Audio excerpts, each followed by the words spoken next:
Hey everybody, it's Wednesday morning and the wind is howling and I'm not going to be able to do any work today, so it's going to be a waterfall day. I've got to a point here where I want to talk about what I've done so far before I move on. I do have a little bit of activity going on in the tank now. We'll talk about that in just a second. And of course we've already got the red-clawed crab tank in situ. I did see the crab in there the other day, made a brief little appearance skittering underneath of a rock when I walked in the room, so it's still in there and still alive. And I do plan, I think I'm going to buy one more crab and add it to that tank, so maybe we'll get the opportunity to see a little more crab activity in the future. I'm not 100% on that, so don't hold me to that. I might actually put a couple of small crayfish in that next spring or something. I don't know. We'll see. I don't want to commit to another crab living in there for a couple of more years by adding another one. At any rate, that's not really important right now. The tank, I've got just a little bit of a power head in there, just moving the water around. That power head is actually the power head from the filter I used to have in the red claw crab tank. If you remember that sort of faux waterfall, it had a little water pump on the inside of it, and that's it. I just took the hose off of it, so it's acting as a power head now. And it's just moving the water around the tank a little bit, just for the sake of keeping the water circulated, which keeps it oxygenated, which allows bacteria to grow. And I have taken some sponge filters out of my 29 and I've swooshed it around in the tank, and I've put a lot of bioculture in there, and of course with the woodwork in there and the plants in there, I've definitely got organic material breaking down, and ammonia's being produced. So I've begun the process of getting the tank cycled in. I'm not working on it in any kind of official way. I've never bothered to do that. I always just make sure the ingredients are right and let it go and do its thing, and it'll, nature will take its course, and pretty soon this tank will be cycled in and that will be ready to go. In the meantime, this is what we're actually going to be working on today, and I want to talk about what I've done with it so far. Now, if you have been following along with this saga, you'll know that the last time we looked at this, I had torn a few really big holes in it. I'd used a sealant on it that, long story short, did not work, and it caused me to have to really repair a couple of large areas. So what I did was I decided I'm just going for broke this time.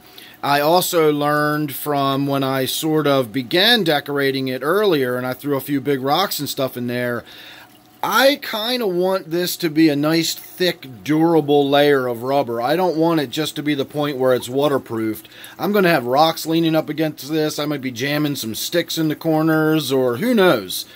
So I want it to be sort of tough and tear-proof as well as being simply waterproof. So what I did was just started layering silicone on there.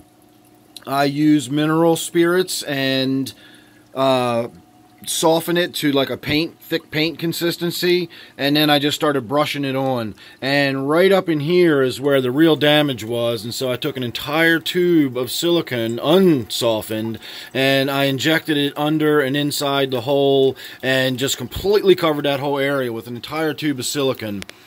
And once that cured, I came in and I relined all inside here. There was some areas down here that I had to tear out. So again, an entire tube of silicone just got all of that stuff covered. So all of the damaged areas were repaired with pretty thick patches and repairs. I then just started painting it layer after layer after layer, and I've made that really, really thick rubber. I'm not done yet, but I'm pretty close to done. Today we're just going to be dressing it up and decorating it. I kind of started last night. If you can tell through here, it's all sort of a dark green. I had painted it all sort of a dark green area. Bootsy's coming in to say hello. He doesn't talk much, but that's Bootsy, everybody. Meow. I see you. You gonna say hi? No? Okay. Oh, little baby Princess Sassafras just came in too. I see you too. Meow. So once I had it all dark green. It looked, you know, bland. It looked like a big green sheet of rubber.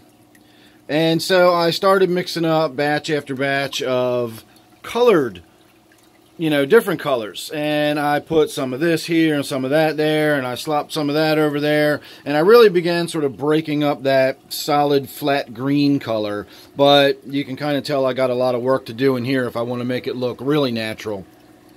I don't know exactly what I'm going to do with all that yet. That's kind of my point, is that's where I am now. It's time to really start dressing it up. I think I've got it thick enough at this point, and I'll show you what I mean. I started by covering it with a sheet of like papery cloth sort of material. It's almost like really, really thick paper towel. And I was able to contour it and then paint it with this rubber, so I was able to sort of create my own pond liner in the shape I wanted, rather than trying to lay one of those thick rubber mats down and get it to all work into whatever shape. So right in this area, it's not actually sort of connected to the foam. Most other places, it's, you know, it's against the foam and it's sort of stuck to it. Here you can see there's a couple pockets where it's not, and you can sort of get an idea how thick and rubbery that is. And this isn't even where I've laid it on really thick. Down here, it's really thick. I mean, we're probably talking about that much rubber under this area here. Up here, where it's going to hold a big basin of water, and we're going to talk about this area in just a second, that's really thick. And then, of course, in here, this is a really challenging area. There's so many little nooks and crannies up under there that I literally just sort of smeared silicone, so it should be, it's almost smooth through here now. So I don't know how that's going to affect the water flow. It used to give me a nice rippling, babbling sort of effect through there. It may just sort of sluice through now because I've got almost smooth rubber. This area used to be a lot more textured, but I was getting issues with water weeping up underneath of here, and so now you can see that's sort of just rubber. Now I just coated this thing with the rubber. So today we're going to start painting it, coloring it up. I might start adding some rocks because I can now just use silicone and just glue rocks here and there where I want them. But the main thing I want to do is address where the water enters the pond up at the top, if you will. What I want to do, I think, is build some rocks up around that or something and create sort of a basin that hides the hose that comes in, and have the water just sort of either bubbling up out of a basin or just flowing through the face of some rocks. You know, have like what effectively looks like a pile of rocks, and then just have the water just sort of running out of the front of it. Something that gives it more of a natural spring feeding into the system kind of look, rather than a rubber hose sticking into the top. You're not really going to notice it in the long run, you know, when you walk in the room. And stepping on cats behind me, I forgot everybody's in here. You know, when you walk in the room and you're looking at this whole setup, and of course I'm going to have plants, you know, over here. I'm going to have plants hanging down off the top. I'm probably going to have plants across the top and sides. It's going to be jungly and bushy looking, you know. It's going to look like you're looking at a scene from being out in the woods around here, rather than this sort of big rubber faux plastic waterfall looking thing that we've got right now. And yes, I definitely can see the sort of twisted owl's face, and you even have the sort of points on the corners for the ears. I had not noticed that when I put it in and when I designed it and then built it, but it definitely has sort of an owl-shaped face to it. It even has kind of a smashed-in little beak look right there in the front.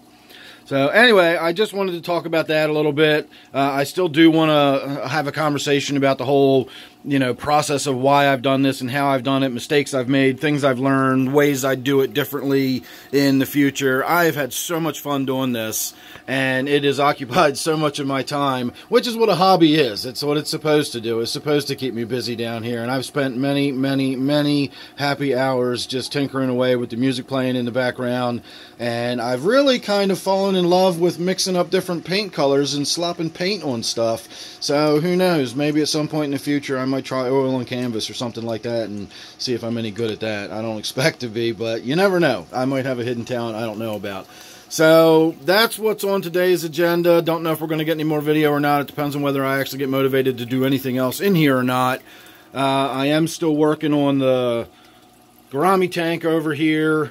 And yes, for those of you who pointed out, yesterday I did find a little dead guppy in there. Apparently it was buried in the Anubias, and when I went in there to clip some of the Anubias out, it got knocked loose and floated up, and I didn't notice it during the process of shooting the video. But I did find that later. I did clean that out, and we'll probably be doing a water change on that tank in another day or two. Maybe we'll do that this afternoon too. If you can see in there, all that pleco poop just piles up so fast. So that's going to have to be something I'm going to address here in the fairly near future as well. So, alright everybody, I'm going to get on with it. Make sure you're subscribed. You don't want to miss anything coming up. You never know what it's going to be with me. So thanks for watching. Hope you enjoyed this one, and I will see you real soon on the next one.